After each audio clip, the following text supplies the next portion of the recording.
Hello guys, welcome to doctor game channel. இங்கே Angelique pant எடுக்க போகிறோம்.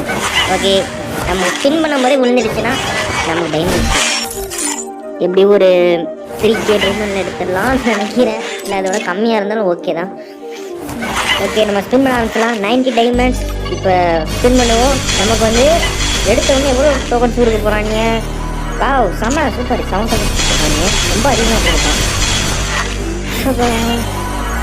இப்போ கொஞ்சம் அதிகமாக கொடுத்துருக்காங்க. நல்லா தெரியுங்களா? நினைக்கிறேன் 10 டோக்கன் 11 டோக்கன் கொடுத்துருக்கான். பரவாயில்ல, 11 கொடுத்தா கூட ஏதோ ஒன்று கொடுத்துட்டா நினைக்கிறேன். காய்ஸ் அதுக்குள்ளே ஃபீமேலா? ஓகே, நமக்கு மேல் பண்டில் கொடுத்தாலும் ஓகே தான். ஓசியில் தரோம், வச்சுக்க வேண்டியதான் அப்படியே நினச்சேன். ஆனால் நம்மளோட எக்ஸ்சேஞ்ச் பண்ண ஆகிடுச்சு. 250 டோக்கன்ஸ் கொடுத்து நம்ம எக்ஸ்சேஞ்ச் பண்ணி வச்சுக்கிறது 4.5K டைமண்ட்ஸ் ஆகிட்ட நாசம் பண்ணியாச்சு. அடுத்து இந்த மேல் பேண்ட் எடுத்துக்கலாம். ஓகே, நம்ம இதில் உள்ள இந்த ரெட்டு, க்ரீன், அப்புறம் வந்து வேறு என்ன கலருக்கு அது பர்பிள், இந்த 3 பேண்ட்டையும் நம்ம எடுத்தாச்சு. கிட்டத்தட்ட 4.5K டைமண்ட்ஸ் இருக்குது. அடுத்த வீடியோக்கு பார்க்கலாம். பாய்.